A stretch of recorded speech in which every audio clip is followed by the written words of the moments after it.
In October of 2017, astronomers announced the discovery of a brand new kind of object. This object, as far as observations could tell, was unlike anything else in the solar system. It was coming in at a really weird angle. It wasn't part of the plane of any of the solar system objects. It was going ridiculously fast, more than fast enough to achieve escape velocity from the sun. And its eccentricity, which is a measure of how elongated its orbit is, it was way bigger than anything else in the solar system.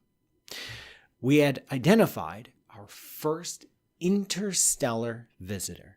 This object, which we ended up calling Oumuamua, which is a Hawaiian word meaning scout. And we got the name, by the way, because the observations were made with the Pan-STARRS instrument on Hawaii. This object, Oumuamua, came from the direction of the constellation Vega and is on its way out. We don't have a lot of data on Oumuamua. I need to say that right off the bat. We don't know too much about Oumuamua because by the time we saw it, it was already on its way out. It was 40 days past its closest approach to the sun.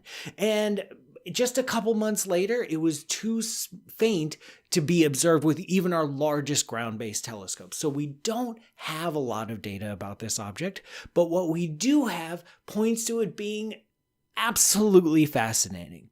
Oumuamua is weird in a very, very beautiful and fun way. It is unlike anything else in the solar system. It acts like a comet, but when it was close to the sun, it wasn't giving off a tail and outgassing like comets tend to do.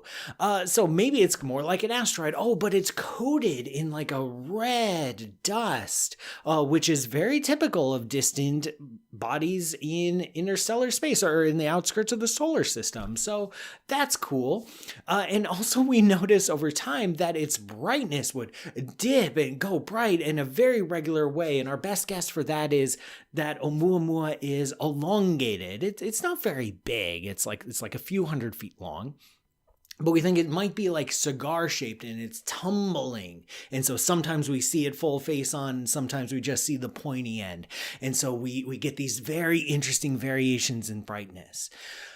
As it was on its way out of the solar system, and we had those last few precious observations before it became too dim, we noticed that it started to accelerate just a tiny bit, which is a little bit weird. So like the awesome thing about Oumuamua, and this is our first interstellar visitor, our first a macroscopic object that we have detected and confirmed to come in from outside the solar system and then leave.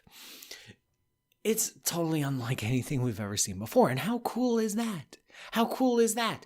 Since then, we've seen another interstellar interloper. We actually expect, based on very rough modeling here, of the number of random objects that are just scattered throughout the Milky Way galaxy that will eventually encounter our solar system, we expect roughly one a year. So it's been happening forever, but it took until 2017 for us to spot it. And we spotted it accidentally, of course, because the greatest things in astronomy are always found accidentally. People have been studying Oumuamua for years, poring over that limited data, trying to understand the models of how such an object could form, explain its acceleration. Like so much cool science has come out of Oumuamua.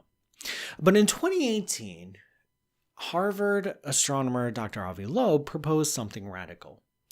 He proposed, based on the fact that Oumuamua on its way out had this strange acceleration, and when something's like moving away from the sun, you don't expect it to accelerate, but it was getting a little bit faster. Not much, just a tiny bit. He suggested that maybe it's a solar sail, that maybe it's alien technology, that maybe this is an artificial construct and the solar sail is there and light from the sun is bouncing off the sail, and that's what's causing it to accelerate. Every other scientist in the world pointed out that this hypothesis is, while exciting, is a little bit weak, because if you want it to be a solar sail, well, we know that Oumuamua is tumbling. It's turning end over end. And so if you have a sail that's flipping end over end, it's not going to do a good job. Imagine a sailboat that's just sitting there spinning. It's not exactly going to go very very far, very quickly.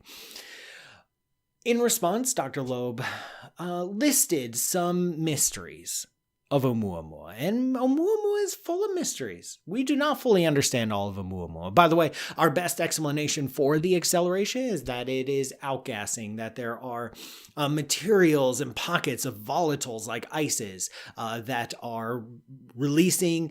Maybe Oumuamua is getting unevenly heated on one side than the other. Like, orbital dynamics is a tricky thing, folks, and that's like a whole other show to just talk about the intricacies of orbital motion. Like, you ever wonder why we have such a hard time tracking asteroids and predicting where they're going to be? It's because this gets really tricky really fast, and tiny little changes can have big effects. But Dr. Loeb proposed or listed like 6 weird things about Oumuamua. And Oumuamua is weird. And he proposed and recently released a book, hence present discussion about the topic, that we should seriously consider the hypothesis that Oumuamua is alien technology. Maybe not a spacecraft itself, but like a remnant or an artifact or just something intelligently created, intelligently designed. We shouldn't seriously consider that it's a natural object. Okay. Do I personally think that aliens are out there somewhere in the universe? Yeah, probably. I don't know for sure. But it helps me sleep at night. I like to think that we're not alone in the universe. Do we understand everything about Oumuamua? Absolutely not. Absolutely not. We don't understand a lot about Oumuamua. We had that very limited, narrow data set, like a couple months of observations, and not great ones because Oumuamua is super tiny and super dim and super far away, so it's hard to see. That's it. So very limited data. We don't fully understand Oumuamua. There are a lot of mysteries. Is Oumuamua an alien spaceship? I don't know. There's not enough data to say if it's an alien spaceship or not.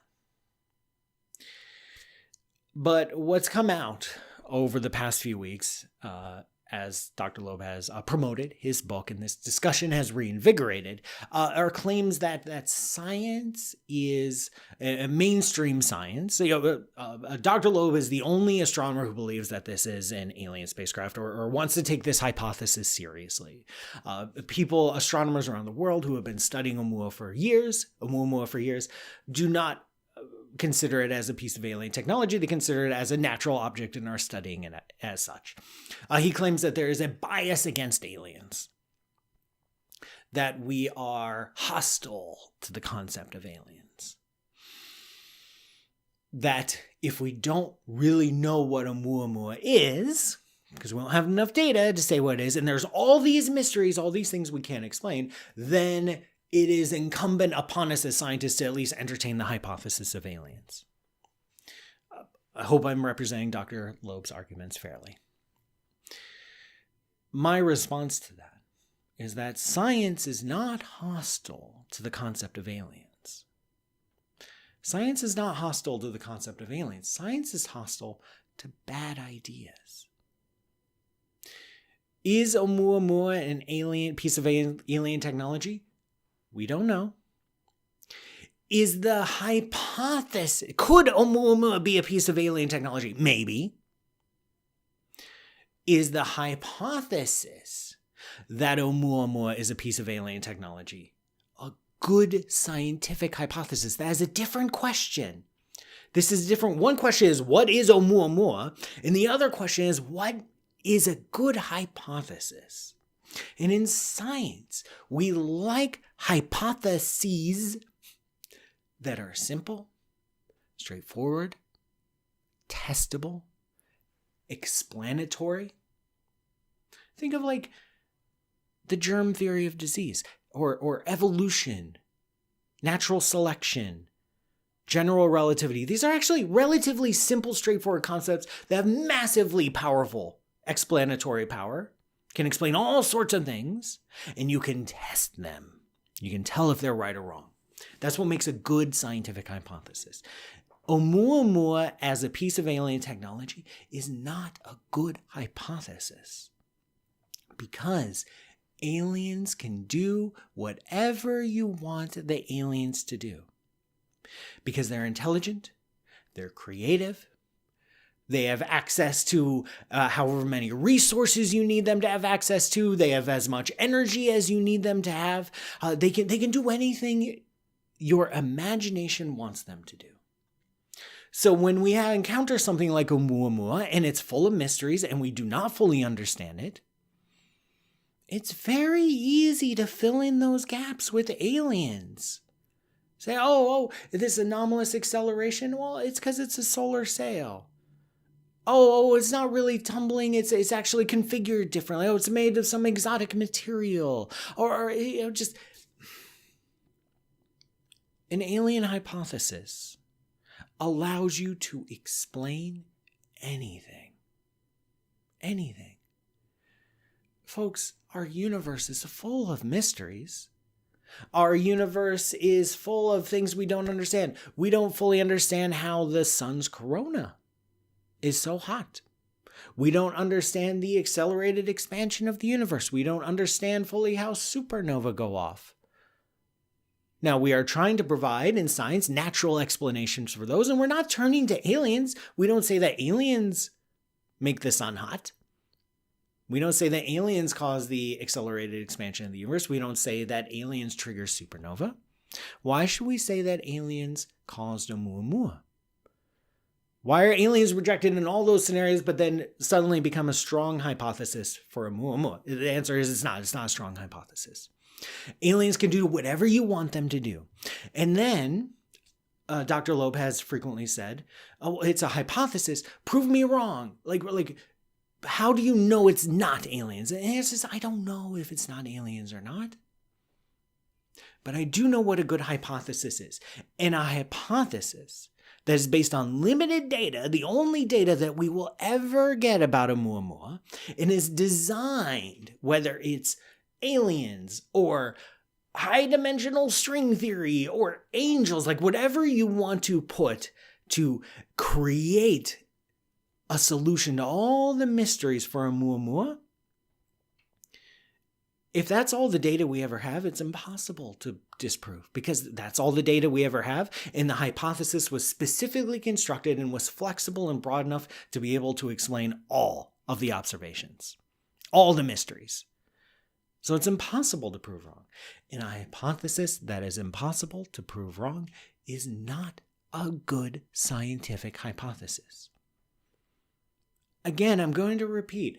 Is Oumuamua an alien technology? I don't know. Is the hypothesis that Oumuamua is an alien object, is that a good hypothesis? No, it isn't. And that's the difference.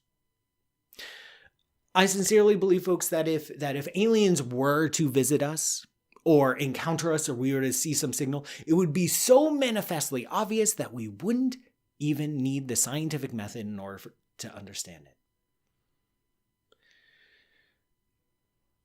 That is the crux of my critique of Dr. Loeb's arguments. It's not about aliens. I love the concept of aliens. Aliens are fun and cool. And it'd be great to not be alone in our universe. But based on limited data, a couple months of observations, and some mysteries, that's not really enough to even raise the hypothesis that it's aliens. It's just not enough. So it's a cool idea and a possibility, of course, but it's also bad science.